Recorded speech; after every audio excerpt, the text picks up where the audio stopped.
You're alive, hopefully. We'll see. Maybe. I also don't have it plugged in here, so we'll just use the old-fashioned Bible eventually.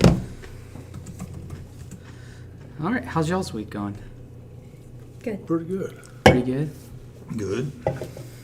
Good. Good. I'm very caught up in all of your lives now. Thank you. I know everything that's going on. We should start this the way I forced our 18 to 25 class to start. I make them do what's called highs and lows, like a high of a week and a low of a week. We should do that because then it'll just waste time until people decide they want to actually tune in. So let's do that. Let's do highs and lows this week. So, hi Wade, would you like to talk Hi, about Adam. Something that's happened to you that's been a high? A high this week, Sunday afternoon, I got to go fishing, so that's always good. Don't get to do that very often, but it was a good trip and had a good time. Good. Lows? Did you actually catch anything? Yeah, we caught a few little small ones. We mainly running my son-in-law's boat that caught on fire Thanksgiving, and he got it fixed, and everything run good first time he's run it, so everything went good. And we said, well, we're out, we might as well fish. So we fished a little while. Did you have a low? No, not really, no. Good. Everything's All been right. good. Good. Good. Good.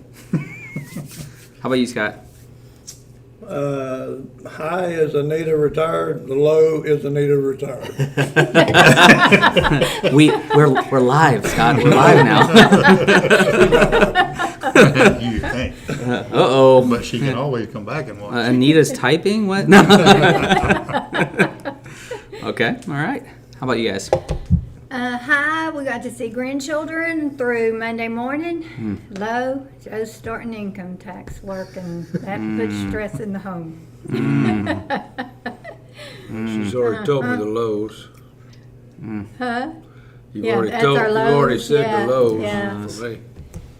Yeah, I'm not a fan of that. It's not. I still got to finish that. You're right. Dick Jones did call though at lunch, and all a bunch of we always ate together on Tuesday for A lot of the guys in the Sunday school class get together on Tuesday. Well, Yeah. different Sunday school classes, but we've been doing it for a long time. He said he's doing a lot better today. Really? That's good. And, he felt real good about it. He's got a good positive attitude. He always does. Wow. Well, that's good. All right. Highs are it's been a good week. We started our softball stuff last night, so that's good and bad. But I do enjoy. I get to coach my daughter's softball team, and so we started that all back up last night, and then yeah, I have plenty of lows. None that really matter. So. As a coach, you'll Yeah. have a lot of lows. People hollering at you. He lives in a house with 4 women. The very reason I became coach was because not because of the parents, but because the coaches were the lows of the last team. So You're live. Yeah, I am live. It's okay. I got fired for being too positive. So we'll just say that's how the last coaching team was. So I started coaching in the fall, and that ends up really nice because you get kind of stuck in, as a pastor, you get stuck in the church groups, so you don't have a lot of outside of the church influences, and so it's nice to be able to go out there and just be in the outside world. It sounds so weird, but it's true. But And we need that. We need to do that. So that's great. And it looks like a couple people are watching. So if you're tuning in, I'd love to hear highs and lows of y'all's week as well. So drop us a comment so we can. That sounded so lame. Drop us a comment. Drop us a like. Make sure you share. Sound like a YouTube peddler now. So people probably know that me and you and Wade all week, we were talking about Esther this week. We went and watched The Chosen last night, and I don't remember what the holiday was, but the Jews were telling a story about Esther. That was their story. When they mentioned the name of Haman, which probably is not going to mean anyone to someone who wasn't watching, he was like the evil guy in the story. He got his head cut off. And when they mentioned the name Haman, the children and the man all hissed like a snake, which is bringing to light the serpent, which Yeah. everything about that story, I know they can't Well, see yeah. the board, but we've got a board over here that has, It would not help you if you saw the board because there's just a whole bunch of colorful chicken scratch. So That don't was stress too much about that. About an hour's worth of going through Esther real Yeah. quick. And, you know, 3 hours. we talked Sunday night about, you know, the things that it's helped us, this Bible study on Sunday nights, what it's helped us when we're reading. And it's making it clearer that as we read through Esther that, man, everything is basically the same story over and over and over again. And it's like we were picking out that Haman was Satan in the Esther story. And everything was going back to yeah, Eden. and pointed all back to the reason we need Christ. And so it was pretty I cool. feel like I should fill in a little bit more how we even got to this point. We don't come together and we're like, hey, let's sit down and do a Bible study. Wade was like, hey, before I go and see this awesome production of Esther on stage, I wanted to see if that we could get together and read through Esther and let's just see what it says. And so then I was like, that's a good idea. And then he sat down and started reading verse 1.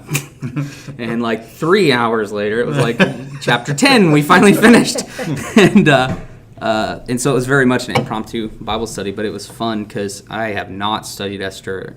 I don't think I've ever really done a deep study into Esther ever. But the So it was first fun thing to kinda- we found out that the book of Esther never one time mentions God. Mm-hmm.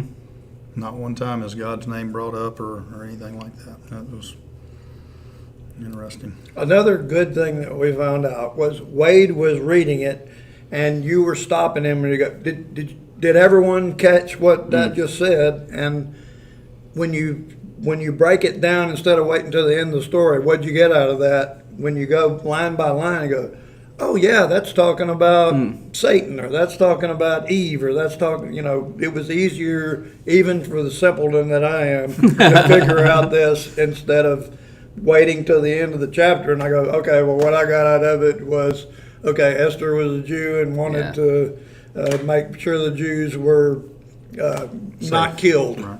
What's really funny is that as you're reading through these different narratives, do you notice that like it's almost like you're not even reading the actual story itself, like kind of what we were talking about. By the end of it, it was not really about what the people were doing, and it was like those things were happening, and it was definitely for sure. But there was like this meta narrative that was happening in play, overarching theme kind of thing or You whatever. read it looking to find those things, like the repeated words and the symbolism that comes up and that kind of stuff. So, And with open eyes instead of just reading the story. yeah, I've Because heard even Esther's not mentioned a whole bunch of times. I mean, the story's more about Mordecai. and the king. and Haman and the king.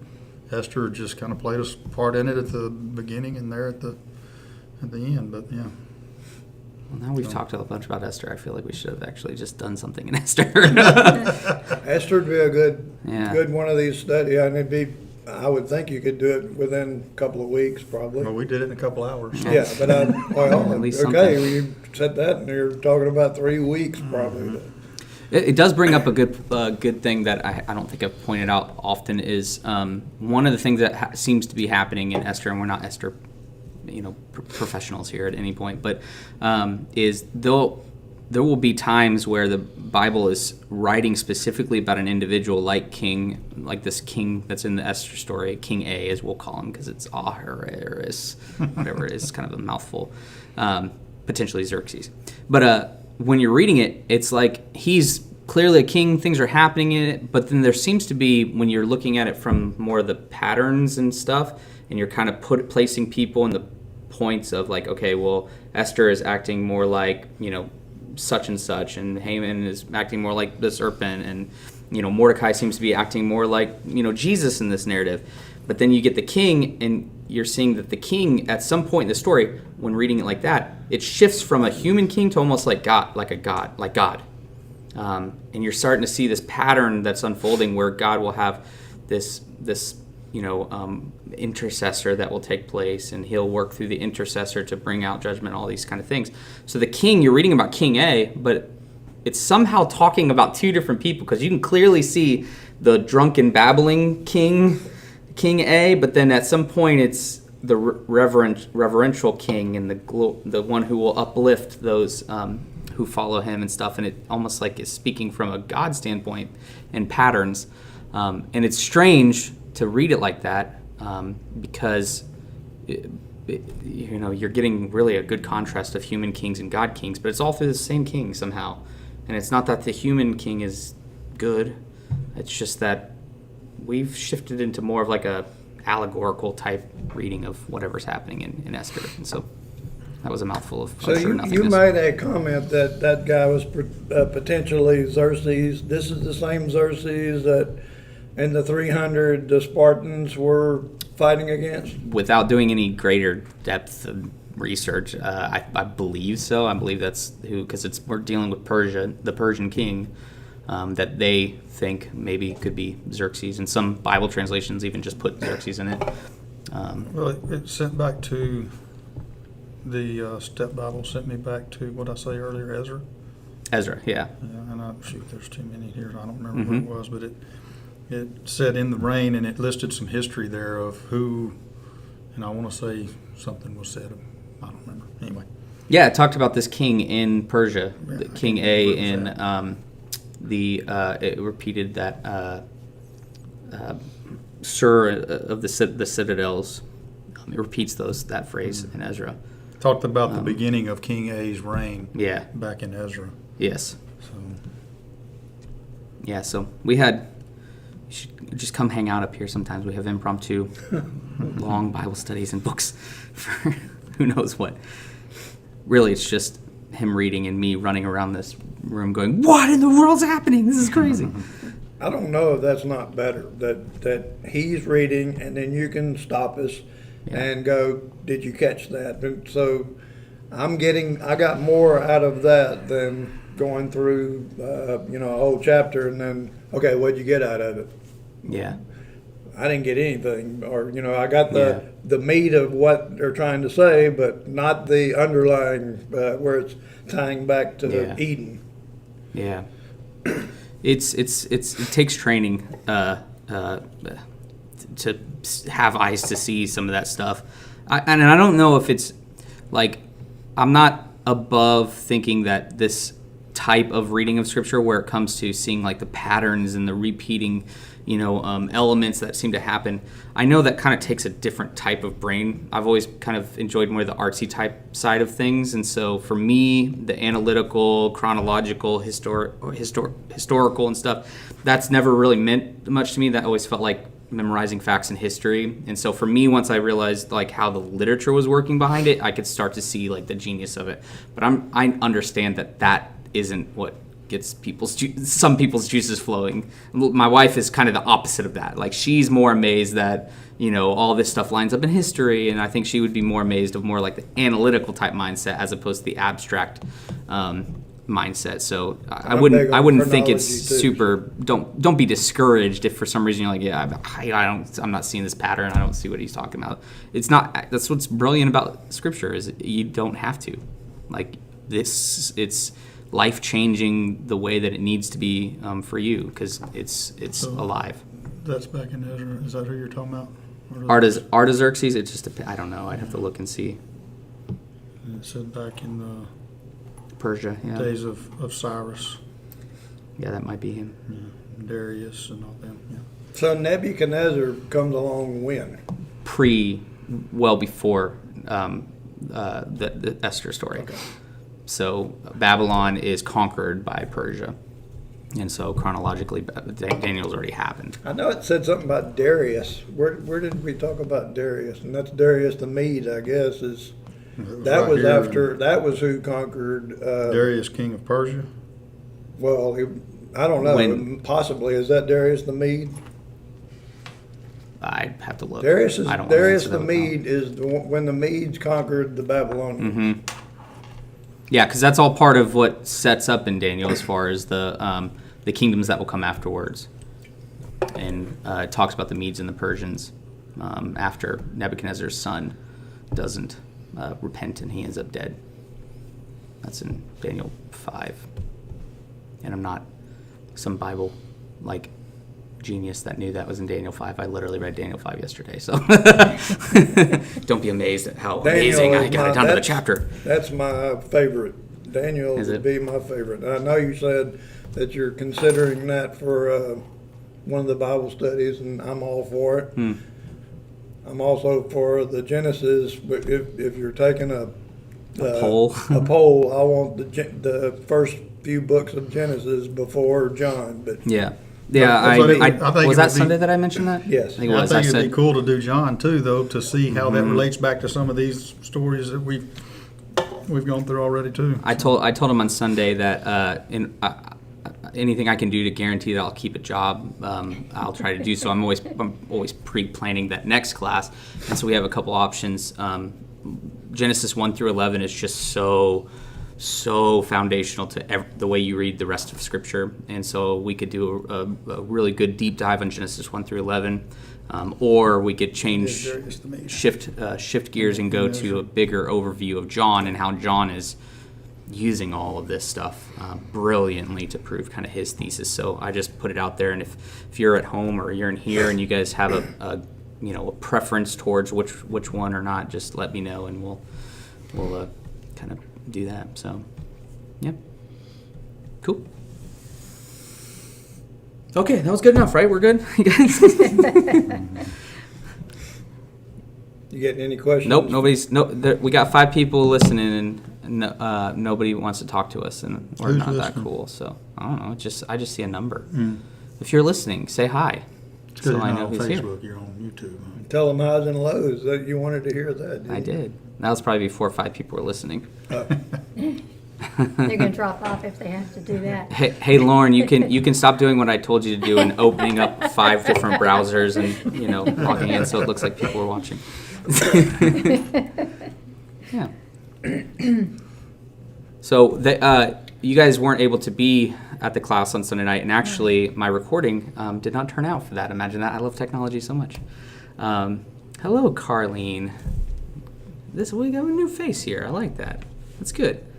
But what? How about y'all help fill in some of, if you remember anything that we actually talked about 2 nights ago?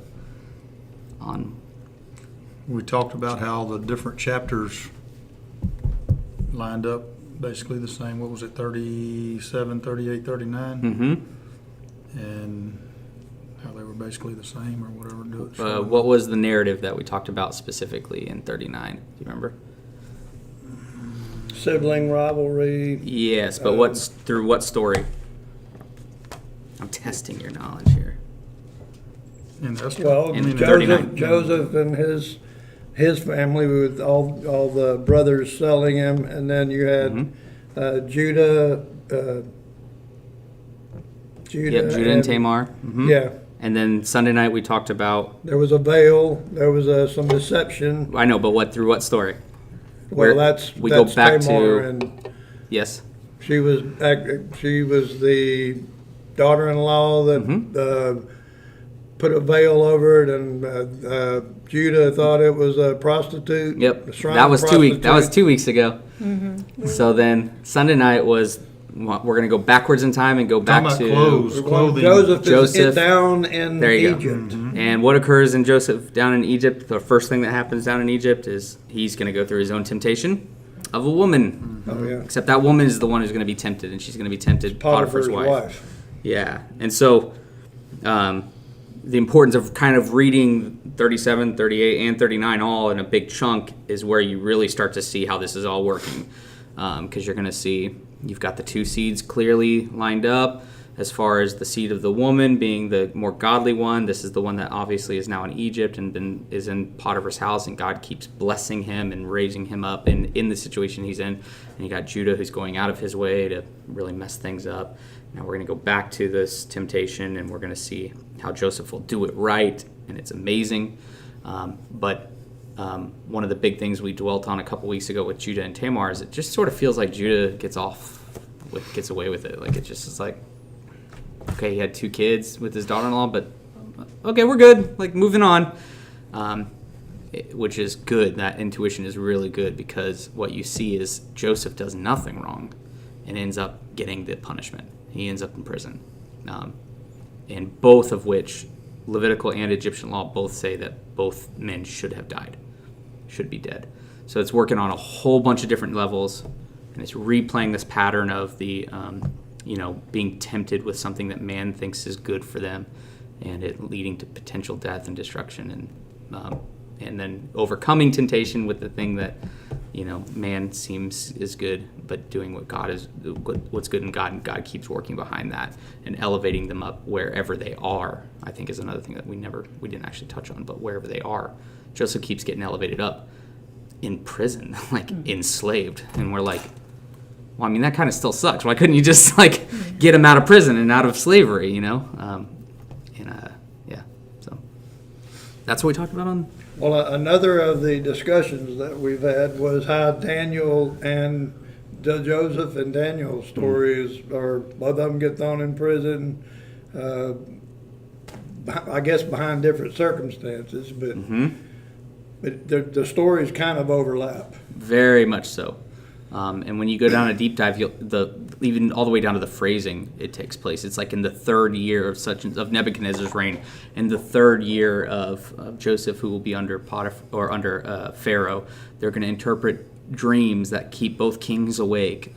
These dreams will have certain connections to them. Both Joseph and Daniel end up in a pit. One is filled with lions this time instead of no water. There's just connection after connection, which again is just that it's what we discover reading Esther the way that we read. It's just the patterns have been set, and now it's just how this pattern is going to continually just shift and change and show that every single way that man can try to do it will end up failing ultimately, and it's going to necessitate Jesus. It's going to necessitate a different kind of man to come and fix that problem. And so, there's a lot of overlap in Daniel, just like there seems to be some pretty big overlap when it comes to Joseph, Daniel, and Esther. If you look at that, and they're still in exile, they're still in a foreign country, they're still enslaved by something, man ruling over them. All of those is that big picture meta-narrative of we are not in Eden anymore. We have allowed the beast to rule us. And so we needed someone to conquer that beast so that we will one day be exodused out of this land into the new land. And we talked about too that the line of he come through Judah, not through who was it? Joseph. Yeah. And that kind of wow, but that was different. Further showing that we just don't. It's like God's not listening to us, and we're like going, I don't think you should have gone through Judah. You should have gone through Joseph. You should have gone through Joseph. But one of the things that we talked about on Sunday night is, should he have gone through Joseph, really? Human wisdom says, and it's a trap, they're setting you up, if you would have picked the two, you'd pick Joseph. Joseph is innocent. Everything keeps happening to him. He's got some quirkiness about him, maybe, about telling on his brothers or whatever it may be. And we kind of elevate him up into this position. But it's setting you up because Joseph will have a King David moment where he will see something and take something. He will fall and he'll fail. And that one single fault and failure will end up in 400 years of many people existing in a pit enslaved. And so human wisdom would be like, go through Joseph. Judah is the one who sold that one brother into the slavery. Joseph will cause hundreds of thousands of people to be enslaved in Egypt. And then you go, okay, I don't actually know it's the right call, God. So you just keep staying in control. Yeah. But you don't ever talk about Joseph like that, which is one of the things that kind of was brought up about the character of Joseph. Yeah, Joseph's a great character, and he's got really good, godly, characteristics that we can, that compel us to want to be more like God. But he's still human. And we kind of touched on that a little bit with the Jonah story too. We've always heard Jonah was a hero and did what God told him to do, but yet when you really dig into it and look at it, Jonah was running away. Yep. Even at the last second when he went and preached. Yep. And said a couple of words and took off again. Yep. And then you're going to see a direct connection in Esther to that same very moment. You remember when that hit? When he was reading yesterday, he read somebody else in the Esther story does exactly what Jonah does. He goes out and he sits outside of the city and he weeps, as opposed to Jonah, who goes out and sits out in the city and fumes. And he's fuming at the fact that the Ninevites are repenting, even though he never once mentioned God. Meanwhile, Esther will never mention God. But this guy will go out and weep for the fact that the Jews will die. Mordecai. Yeah. And you're going, oh, whoa. I mean, uses the same phrasing. You were reading it like word for word exactly what happens with Jonah. And again, it's just that repeat pattern. You're getting slight pictures of the completeness of who Jesus will be, right? The one who will weep for the Jews, but also for the Gentiles, for the non-repentant.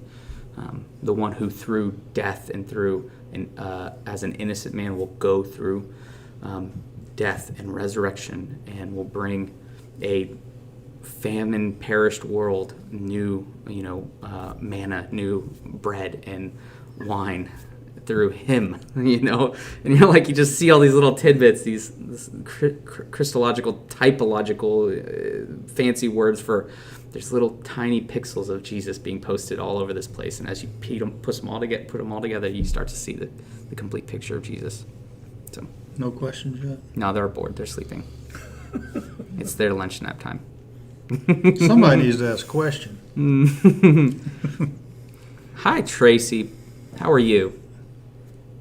If you're still here. Tracy Pakakra. So I don't know. It was the first time you mentioned about what Judah and representing Judas, and he sells Joseph for pieces of silver. Did you mention that? Was that Sunday night, or did we talk about it last week? The week before. Okay. Yeah, we mentioned about him selling and how that will relate to Judas. But then we also, not to keep bringing back Esther, but apparently we're supposed to study Esther. Did you catch that selling of selling from silver in the Esther story? Haman will go before the king and will offer a large amount of silver for the life of the Jews. And mind you, Jews is just a fancy word for Yehudas, followers of Judah. And so we just get these little tiny pictures of we're going to take something that happened in one little instance and somehow make it bigger. Now it's going to not just be one man enslaved in Egypt. Now there's going to be, thousands of people enslaved in Egypt. Or one man sold for 40 pieces of silver to whole Jews sold for pieces of silver in death, to now we're going to get to Jesus, who will be sold innocently from pieces of silver by his own brother, by Judah, not his physical brother, but you know what I mean, by Judas, by Judah himself. And you're like, yep, Jesus is just Joseph again as well, and Judah somehow. And you're like, mind is blown, because how could you ever? So that's what's good about the Step Bible too. You can click on those names, and it'll tell you what their names mean. Like King A from yesterday in Esther, his name meant I will be silent and poor. Yeah, And That's a that's- long and he name. was, because he let first Hazar, I guess that was right, his name right, Hazar. He let Hazar write the law about killing the Jews, and then after he was killed and Mordecai came up, he let Mordecai write the laws to stop the Jews from being killed. And Yep. it's just neat that the name fit. Well, and he makes the first decree he makes is that women will be subservient to their husbands, and then he goes silent the rest of the story, while his wife is the one who makes the choices and decisions, through the help of Mordecai, and she's the one whose voice reigns free, which is a play on the words back in Eden, because Adam, you listened to the voice of your wife and ate the fruit. He's going to have that painful toil and that kind of thing. And so now it's going to be playing with, okay, when should they listen to their wife? When shouldn't they listen to their wife? Who's in control here? The patriarchal system says that the man needs to be in control, but then also you're going to see that these women are working behind the scenes, and it's God is using them to affect all of this change. Yeah, that's the same with Joseph when he's the king there, Potiphar. Listened to his wife, and she was saying that Joseph tried to rape her or whatever, and yet that wasn't nowhere near the truth. But he listened to her and sent Joseph to prison because of it, And she was the one who was tempted, just like Eve was. She saw him and that he was good looking and desirable, and she wanted him, and they end up naked, and he ends up in prison. And so you see the comparison of when the woman is acting like God or acting like, acting under God's behalf or not. What's brilliant is when you start to read the Bible through those eyes as well, and seeing how, just like in Esther, God is moving through the women and you don't even realize it. And sometimes ironically, like in the story, in the opening of Exodus, you get a Pharaoh who doesn't know Joseph and his descendants, and he hates the Israelites. There's too many of them. They're literally being fruitful and multiplying, if that sounds familiar, just in the wrong land, the wrong house, the wrong people. They're enslaved. And so he makes a decree. And do you remember what the decree is that he makes of the Israelites to protect him and his kingdom, revolving around the firstborns? That all the firstborn be killed? Yes. That as these Jewish women, as they have Israelite women, as they have children, they're to be killed. They're to be cast out. And he says, so that we want to kill these boys, only if they're boys. If they're girls, who cares? But if they're boys, we want to kill them because I don't want, he says in here, he wants to deal shrewdly with them, lest they multiply, and if war breaks out and they join our enemies and fight against us and escape from the land. So he wants to kill all the boys because he doesn't want them all to be fruitful, multiply, and to overtake him and to run, to get out of the land, escape the land, right? So now what's going to happen is this man is going to make this decision, and babies are being killed, except one woman will come and one woman who will have a child will protect that child by building a literal ark. The word is ark. We call it a basket, but it's the same exact word as Noah's ark. It will be put in the water. Another woman will watch to keep it safe, his sister, until Pharaoh's own seed will come and take the baby and raise the baby as her own. And so all of the men that Pharaoh were afraid of, his downfall was through the women. And yet that kind of lines up too with Esther, I guess, the king there taking a Jew as his wife, and then with the Pharaoh. Yep. And Haman, who is so, he just hates somebody. Who does he hate? He hates Mordecai. He doesn't have a problem with Esther. Esther's fine. Esther's the one who's moving the heart of the king. Now through Mordecai, but Mordecai's helping work together. That's how you get in the full picture of what Jesus will be. But it's that. But think for us, like that seems so disconnected. But statistically speaking, most men end up back in church because of the women. Most women are the ones who will drive men back to church. That's just how it works these days. And it's like, in fact, I'm a very testimony of this, because the reason we live here in Texas is because God moved through Lauren first. Lauren's all family lives all up in Indiana. All my family lives here. And so God knew that he was going to have to stir her heart, because I could never be like, hey, I think you should leave your family and come down here. So on our drive back from Texas, almost 7 years ago, she was like, I don't know why, I just feel like we're supposed to move to Texas. And I was like, I don't think that's true. We should not do that. And here we are. And it's a pattern that's still on repeat. He's doing the things through the weak, through the humble, through the meek, and the people least expected. Those are the ones that are moving the narratives forward in God's direction, not the strong, powerful, ruling type. So when we're talking about this taking the firstborn, it reminds you of in the Exodus where they kill the firstborn of the beast and the families. It is an exact chiastic structure.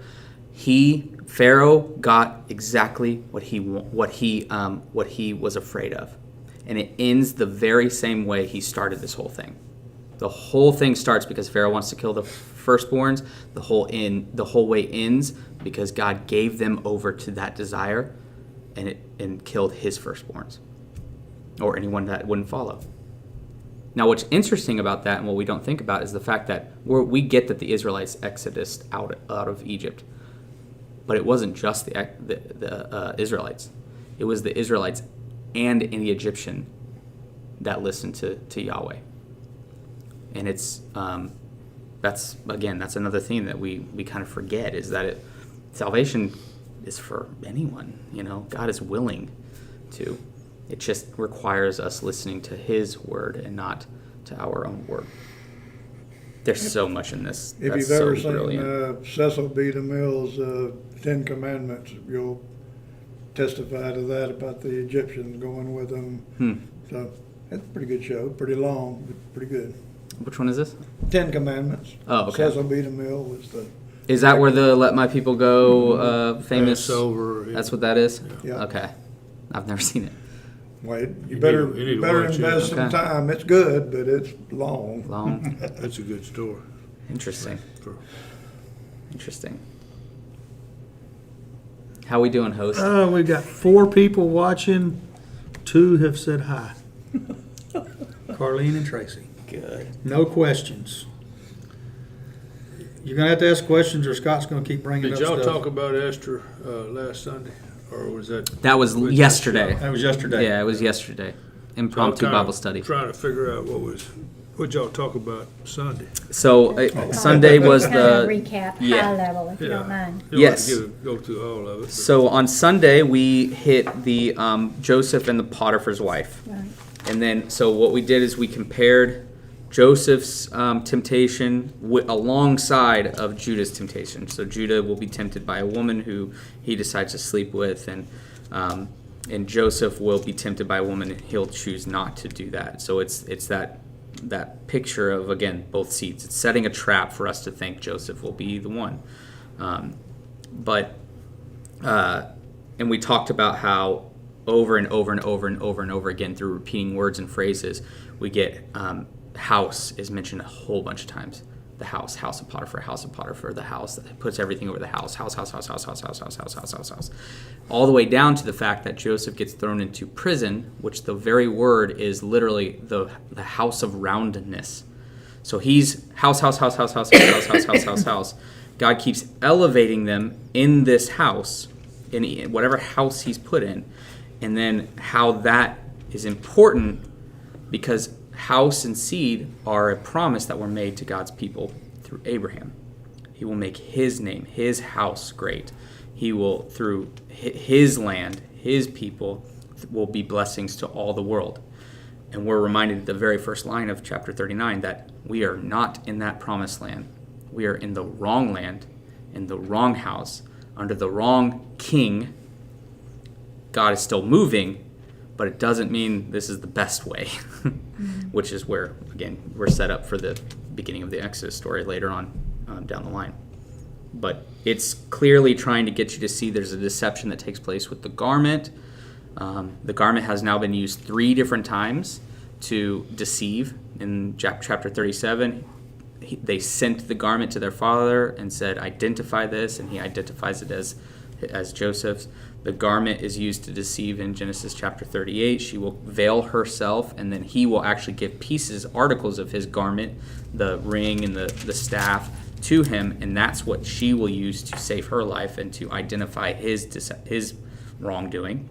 And then in chapter 39, the garment will be left with Potiphar's wife, and she will use it to she'll say, identify whose this is. This is that Israel who has come to laugh at us. And it will be used to identify the wrongdoing or non-wrongdoing of Joseph again. And so garments are very important. Wrong land, wrong house, very important. Dreams will become very important. And then, With Joseph, he did the temptation he passed, Mm-hmm. like Jesus did on several temptations. Yep. But you're saying we were food by what this is saying here now? Or what? So if you're just reading just Joseph without looking at Jesus, you're being set up to think, oh, Joseph's the good guy. Joseph's right here, Yeah. which he is. He has absolutely done everything right. But what's happening is underlining, the Bible's trying to get you, just like any good, are you familiar with like psychology at all? But like David did a lot of bad things. Yes. You know. So the thesis is that man is all broken and all fallen. And it's not as simple as us going, he's good guy and he's bad guy. Because at the end of the day, we're all just human. Now, some of us allow the beast or sin to rule us more so than others. But what they're trying to get you to see is you're trying to find the Savior. And Joseph, if you were to compare the two brothers that have been put up now, Joseph is the clear winner here. Like, he is doing it all right. But just like David, who is a man after God's own heart, he is going to fail. And that simple failure that we will look at in comparison to Judah's failure, we'll still be like, well, that doesn't even seem like a failure. That's not a big deal. Okay, like, what's the big deal there? But that one little failure will lead to, again, thousands enslaved in Egypt.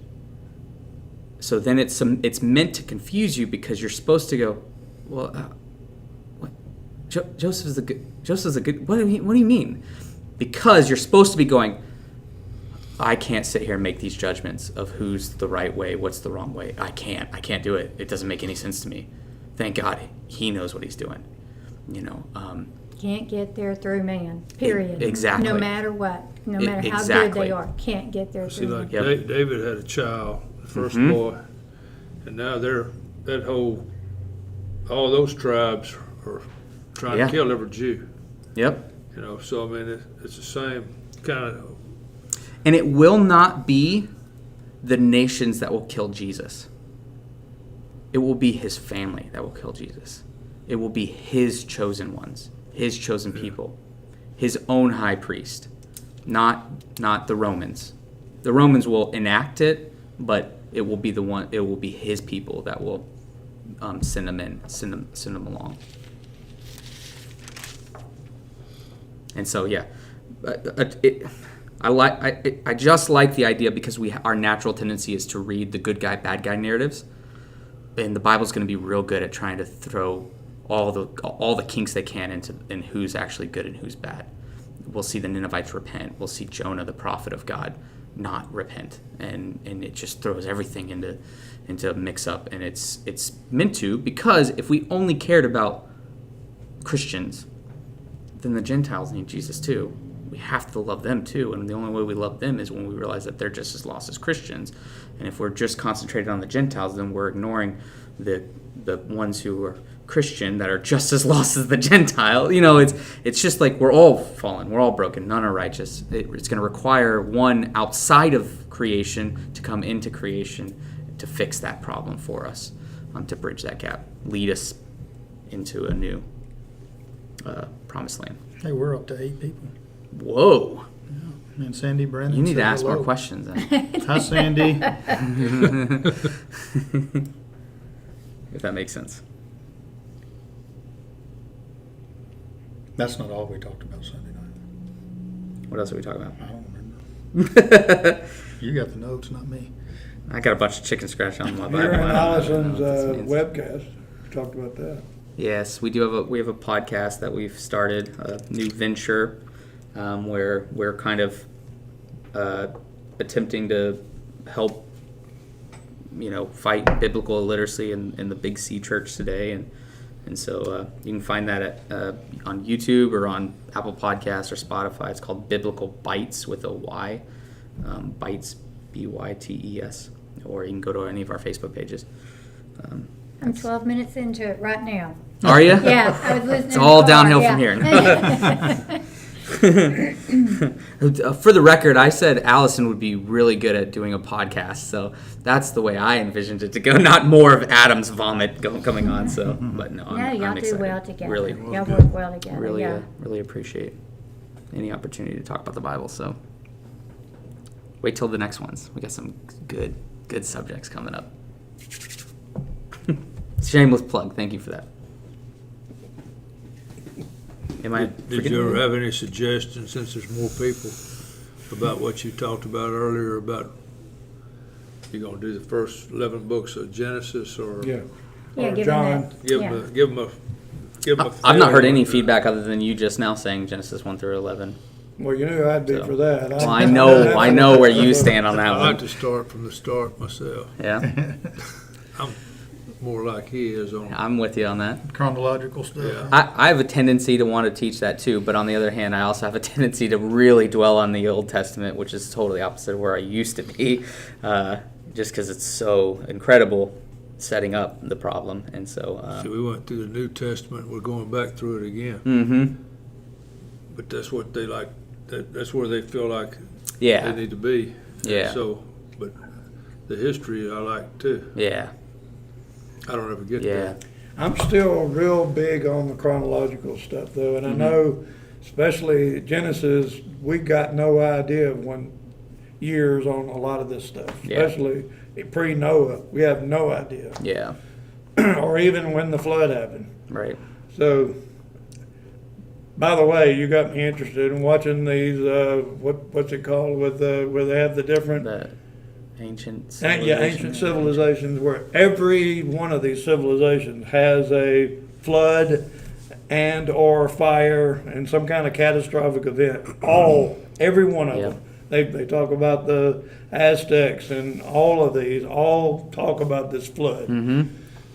So, I mean, they don't always talk about Noah, but they also always have what I would call a Nephilim that comes in there and saves civilization. I mean, Yes. wouldn't you say that? Oh yeah, for sure. There's definitely. If anybody knows Scott at all, he just really enjoys the Hey, your Nephilim dad's here. hey Dad, of Genesis chapter, the early books of Genesis. So he likes to talk about that. I have to turn him away from it sometimes. Well, the real our problem is in our day of I've been to church my whole life, and they steer clear of you didn't ever hear them talk about Genesis, and if you did, when they talk about the sons of God, hey, I'm a son of God. I'm a Christian, so I'm now a son of God. That's what they taught, and that is not what it appears to me what it's saying. So. Yeah. It's all brand new to me, so Yeah. it's exciting. Oh, I've been on that journey too. I get it. I get the excitement of it. Even Job, right? Well, since you went this morning, it Yeah. says something about the sons of God. Yep. That's a really fun rabbit hole to go down, and yeah. But the point of it is that there's a fallenness of man from heaven and earth. There's a battle going on earth and in the cosmos simultaneously. Like, we're getting a picture of it, and every once in a while we get small glimpses of what's happening in the cosmos.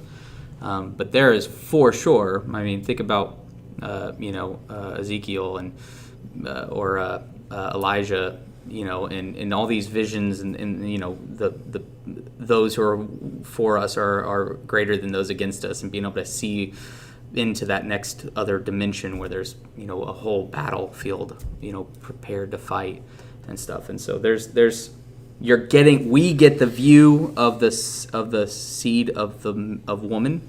We get the man side, but there's definitely the seed of the serpent that's also along the way doing their thing. It's who Paul will call the powers of darkness, the principalities, the powers of darkness. Those, we're not fighting against flesh and blood. That's the seed of the woman. We're fighting against something, the ruler of this world right now, the beast. And Revelation talks about this Absolutely. this battle going on. Absolutely. Yeah. Sometimes you could just talk about the 3 cosmic battles that you mentioned one Sunday night. That would be really neat to hear. Let's go through each one and the time period and everything and what it entailed. Yes, the three He won't falls. go through the time period, but he'll go through the three. Yeah, I won't talk about a time period. I But think yeah, you no, know what I I agree. mean. Yes. This happened around. Yeah, I don't need. You mean the Yeah, three yeah. falls in Genesis? Is that what you mean? Yeah. So Jewish Jews believed if we say the fall in Christian circles, they say immediately Adam and Eve, which is absolutely true. But there's actually three falls in ancient Jewish belief in Jews today.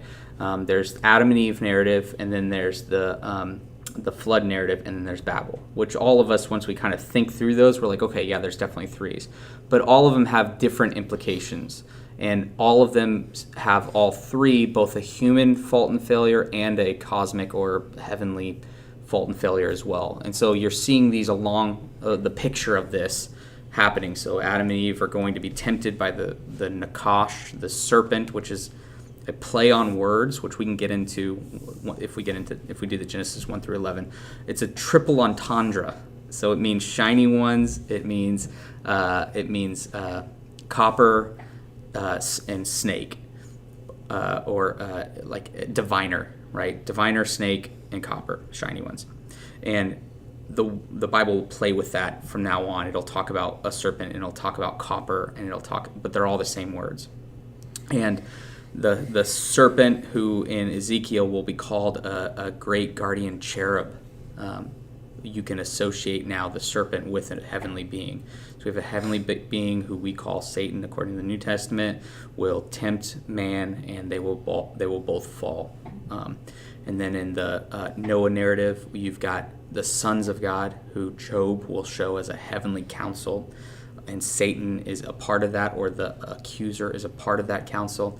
The sons of God will see the daughters of man, or mankind, and will take for themselves wives, and will do what man was given as a blessing: be fruitful and multiply with them, have children. And these children will be known as the men of the name, the men of renown, the Nephilim.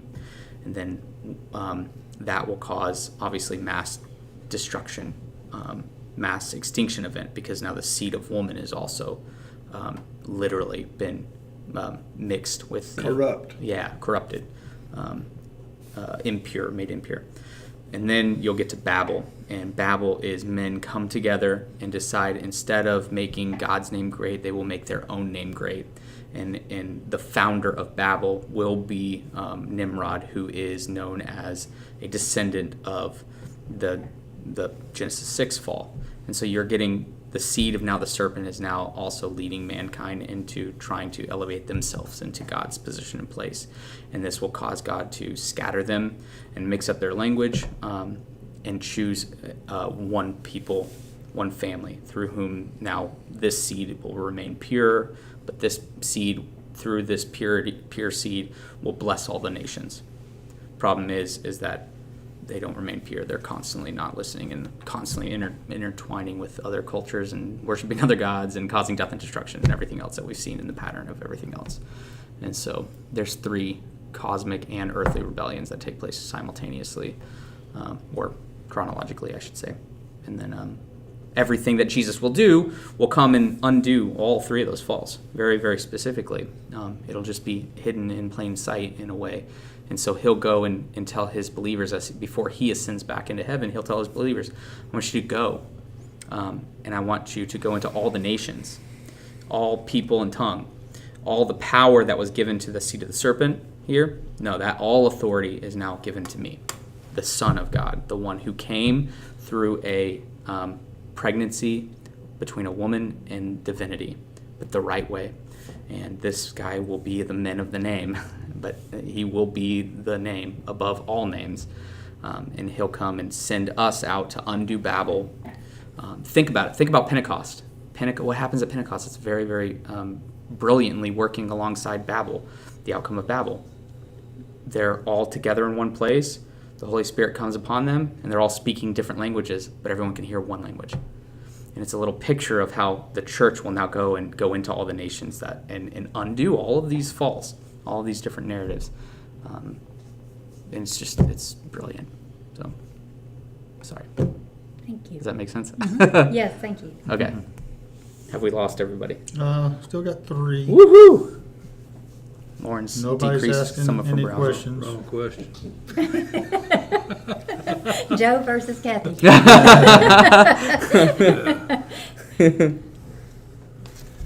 Oh, that's good. And we're not meeting Sunday, Oh, okay, thank you. Yes, the Bible study. I'm glad you That's said Okay. the that. week we're here. Yeah, yeah. That's the, But the That's kids why are we're not coming in to meeting, so- find- that's the Super Bowl, so, Oh, Super Bowl, I forgot about that. Yeah. Yeah. so that- maybe we'll do a 2-hour the next week and catch up. That was actually. Y'all keep one trying. of Y'all those keep people- trying. Y'all keep trying to trying to get me to do that. Start at People- 5 instead of 6. Do you have youth at 5 though? Yeah, but it's kind of an open forum type situation. The youth are actually going to your Bible study, it looks like to Some me. of them. Yeah, you yeah, do some have of some. That's neat. But they've heard it all before. It's actually surprising that they come. They're probably just forced. So But it's good to get a repeat. You know, when Yeah. we review, it helps. It builds. oh, there's still things I'm reading in this again, and I've taught. This will be the third time that I've now taught this. I'm still reading things and going, oh, how did I miss that? It was so brilliant. How it's all in there. But anyways, yeah. I think we could probably wrap it up unless somebody else has one more question. Or Good. come on, Joe, you're getting more viewers. I Joe, do, come on. I do want to say that, all right, so the Bible mentioned even after the flood, the Nephilim were still present. Mm-hmm. I don't know how that happens, but Mm-hmm. it says they're still here. You watched Ancient Civilization. You're the one who saw. We're not giving it. Well, Goliath was. It's those one of love. those. It's those really super lovely things that the Bible loves to just implant in there and then never touch it again. It'll just be the outcomes of those things will take place afterwards, like Babel. Like one of the questions that we talked about yesterday, which I don't have a good answer for, is Cain existed before the flood, and the Kenites, his descendants, exist after the flood. I got nothing on that. I don't know. So that's why I'm not a chronological type timeline guy. So I'll let the smarter people figure those things out. But yeah, it's just So we've also had that discussion about was the flood worldwide or I'm not going to talk regional? about that. And then We have 4 minutes to talk about something that people argue for thousands of years. But Okay, maybe the Canaanites weren't yeah. where the flood was. Ultimately, I think what's undeniable is that all of those narratives are pointing to the fact that men, when left to themselves, are just going to continue to do the same things over and over and over again. And apparently, those in the heavenlies, those in the heavenly realms, go down the same path. At least a certain amount of them. And so there needs to be a redemption that takes place, and it's going to require a mixture of both the heaven and the earth come together to fix the problem. And I think that's where the pattern, the picture, and literary structure of all of the Bible is kind of trying to get you to. And it's the Titus 3:9 that's like avoid foolish controversies and arguments about the law because they are unprofitable and useless. It's don't get caught up in the weeds of some of that stuff and miss the message behind it. Because when you do, you miss the fact that the women are the reason that the Exodus occur, not Moses, which is very, very earth-shattering when you come to some of those things. And then to watch how women are going to make a major role and play, both Egyptian and Israelite, which, of course, if you remember anything about the Exodus story, Moses is having an identity crisis like crazy. In those opening chapters, he's going to go through an Exodus event himself. He'll go out into the wilderness. He'll wander around and go, who even am I? Whose name am I? And he'll meet I am. He'll meet Yahweh, the name, the first name that we're given, the first time we're given. And then he's going to go back and make Yahweh's name great amongst the Israelites and the Egyptians. And so it's all on repeat. All on repeat, and we're still doing that today. We're so good at going, no, this is our name. We're Baptists, and the Baptists are the ones who are the real Christians, the real followers. And the Methodists, they're lesser names, or whatever it may be. Insert whatever denomination. We're real good about choosing what's right in our eyes and elevating our own names and building our own Babels, and we just don't realize it. But luckily, the underlying issue is that one rules over over that beast and is the one in control, even though we're real good at messing up all those things, or at least presumably messing up all those things with what's right. All right. I think we need to have a go team go break or anything like that. Awesome. Let me pray and then we can go. God, thank you for this day. Thank you for those who are here and who tuned in or who will tune in later.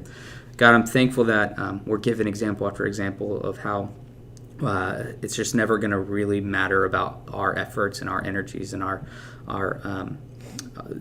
provisions, because ultimately you're the only thing that matters. You're the one that guides. You're the one that opens doors and allows, and we're thankful that you're the one who wins.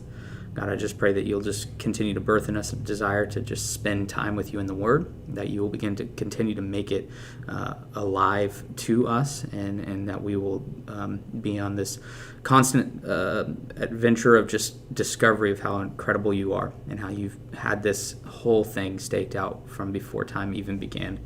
And we're thankful for that. God, we just ask this in your name. Amen. Thank you.